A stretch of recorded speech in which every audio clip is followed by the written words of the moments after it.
Hi friends, నా ఛానల్ని subscribe చేసుకోండి. ఈ వీడియో మీకు నచ్చితే లైక్ చేయండి. ఆఫ్టర్నూన్ 2 o'clockకి ఉస్తాద్ భగత్ సింగ్ మూవీకి వెళ్ళాను. యాక్చువల్లీ ఈవినింగ్ చూద్దాం అనుకున్నా 6 o'clockకి. అయితే 2 o'clockకి దురంధర్ 2 మూవీ బుక్ చేసుకున్నా. కానీ థియేటర్ వాడు ప్రింట్ రాలేదని మూవీ క్యాన్సిల్ అయిందని చెప్పాడు.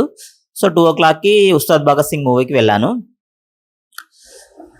ఆ మూవీ చూసిన తర్వాత నేను పవన్ కళ్యాణ్ గారికి ఒక రిక్వెస్ట్ చేద్దాం అనుకున్నా. అన్న, మీరు హరీష్ శంకర్తో ఇంకోసారి సినిమా తీయకండి. అప్పుడు ఎప్పుడో గబ్బర్ సింగ్ హిట్ అయింది అని చెప్పేసి మీరు సేమ్ లైక్ అట్లాంటి పోలీస్ స్టోరీనే అని మీరు ఈ మూవీని ఒప్పుకున్నారు. కానీ ఈ మూవీ అంతగా వర్కౌట్ అవ్వలేదు. అసలు నాకైతే ఈ మూవీ అసలు ఏం బాగాలేదు, అసలు నచ్చలేదు మూవీ.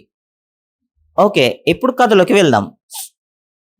పవన్ కళ్యాణ్ ఒక 10-12 years అబ్బాయి ఫారెస్ట్లో ఉంటాడు. ఒక ఫారెస్ట్లో అక్కడే ఒక స్కూల్లో వర్క్ చేసే ఒక సార్ని కొంతమంది దాడి చేస్తారు. పవన్ కళ్యాణ్ వాళ్ళ నుంచి ఆ సార్ని కాపాడతాడు.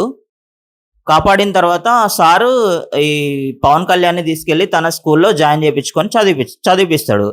సో ఈ ఇంట్రడక్షన్ ఇక్కడ చూసినట్టు అనిపిస్తుంది మీకు. ఓజీ సినిమాలో ఉంటుంది. పోర్టులో ప్రకాష్ రాజ్ గారు, పవన్ కళ్యాణ్ గారు ఇద్దరు అక్కడ పోర్టులో పరిచయం అవుతారు.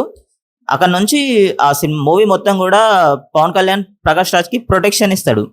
ఈ మూవీలో కూడా సేమ్ ఈ సార్ స్కూల్లో జాయిన్ చేసుకుంటాడు కదా. అయితే ఈ సార్కి పాలిటిక్స్లో అవకాశం వచ్చి పాలిటిక్స్లోకి వెళ్తాడు. మెల్లమెల్లగా సీఎం అవుతాడు. పవన్ కళ్యాణ్ కూడా చదువుకొని పోలీస్ అవుతాడు.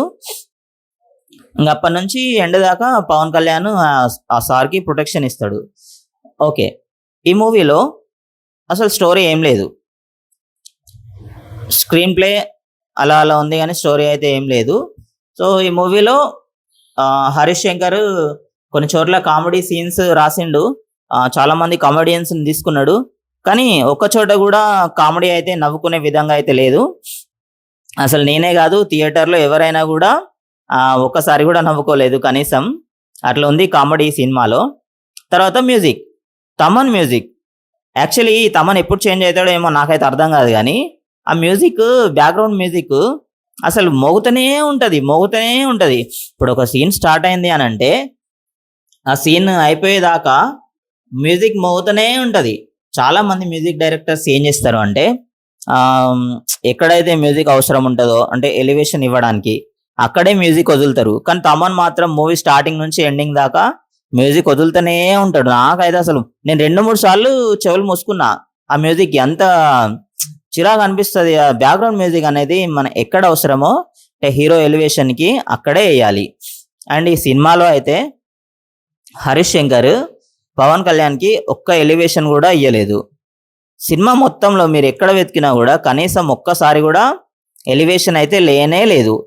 అంటే నార్మల్గా గన్స్ యూజ్ చేస్తాడు అంతే. గన్స్ యూజ్ చేసి ఇట్లా ఫైరింగ్ చేస్తాడు అంతేగాని అంటే గూస్ బంప్స్ వచ్చే ఇప్పుడు పవన్ కళ్యాణ్ అంటే చిన్న హీరో కాదు కదా, చాలా పెద్ద హీరో కాబట్టి ఆడియన్స్కి కూడా ఎంతో ఎక్స్పెక్టేషన్స్ ఉంటాయి. అంటే ఇట్లా ఎలివేషన్స్ బాగుండాలి అని ఎవరైనా కూడా కోరుకుంటారు. కానీ ఈ మూవీలో మాత్రం ఒక్క దగ్గర కూడా పవన్ కళ్యాణ్కి ఒక ఎలివేషన్ కూడా లేనే లేదు. అండ్ తర్వాత ఈ మూవీలో ఇద్దరు హీరోయిన్స్, రాశిఖన్నా అండ్ శ్రీలీల. రాశిఖన్నాకైతే ఈ మూవీలో అసలు స్కోపే లేదు. మరి ఆమెను ఎందుకు తీసుకున్నారో ఈ మూవీలో నాకైతే అర్థమే కాలేదు. అండ్ శ్రీలీలకి పవన్ కళ్యాణ్కి మధ్యలో ఒక లవ్ స్టోరీ ఉంది. అది కొంచెం వర్కౌట్ అయింది, బాగుంది. కానీ ఇంకా కొంచెం అంటే ఎట్లా అంటే ఏదో సినిమాని అట్లా లాగడానికి పెట్టినట్టు అనిపించింది నాకు.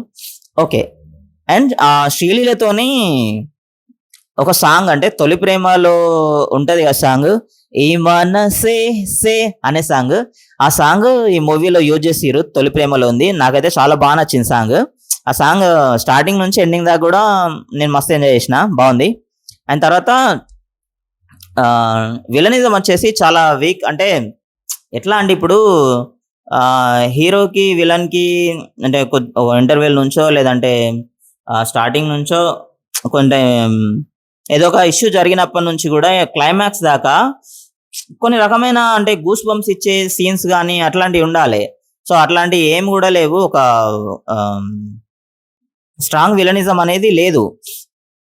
తర్వాత నాకు అంతకుముందు ఓజీ సినిమాలో కూడా ఇమ్రాన్ హాష్మి అంటే మనం బాలీవుడ్‌లో చూసినట్లయితే గ్యాంగ్‌స్టర్ మూవీస్ చాలా సినిమాల్లో ఇమ్రాన్ హాష్మి యాక్టింగ్ చేసిండు.